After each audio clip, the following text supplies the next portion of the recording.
సిద్ధార్థ్ ప్రస్తుతం ఇండియన్ 2 సినిమాలో ఒక కీలక పాత్ర పోషిస్తున్నాడు. చిత్తా తమిళ్ మూవీలో రీసెంట్ గా కనిపించాడు. ఇది తెలుగులో కూడా డబ్ అయి బాగానే రెస్పాన్స్ దక్కించుకుంది.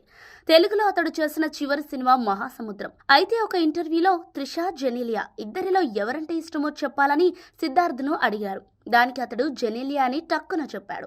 జెనీలియా నా ఫ్యామిలీ మెంబర్ లాంటిది. మా ఇంట్లో అందరికీ ఆమంటే చాలా ఇష్టం, చాలా స్పెషల్ కూడా.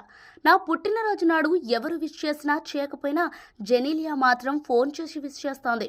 జెనీలియా ఫోన్ చేయకపోతే నా బర్త్డే జరగనట్లే. నా జీవితంలో జెనీలియా చాలా ఇంపార్టెంట్ పర్సన్. త్రిష బదులు వేరే ఎవరి పేరు చెప్పినా సరే నేను జెనీలియా పేరు మాత్రమే చెప్తాను, ఎందుకంటే అంత స్పెషల్ ఆమె నాకు అని సిద్ధార్థ్ జెనీలియా పట్ల తనకున్న ఇష్టాన్ని బయటపెట్టాడు. సిద్ధార్థ్ చేసిన ఈ కామెంట్స్ ప్రస్తుతం హాట్ టాపిక్గా మారాయి. జెనీలియా సై, హ్యాపీ, డి, రెడీ వంటి ఇతర సినిమాలతో తెలుగులో బ్లాక్ బస్టర్ హిట్స్ అందుకుంది. ఇప్పుడు జూనియర్ సినిమాలో చేస్తోంది.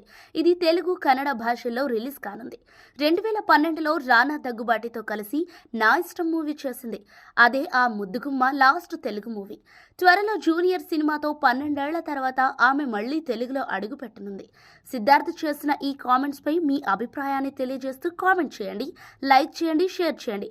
అండ్ అలాగే ఇలాంటి మరెన్నో ఇంట్రెస్టింగ్ విషయాల కోసం మన ఛానల్ సబ్స్క్రైబ్ చేసుకోండి. Thanks for watching.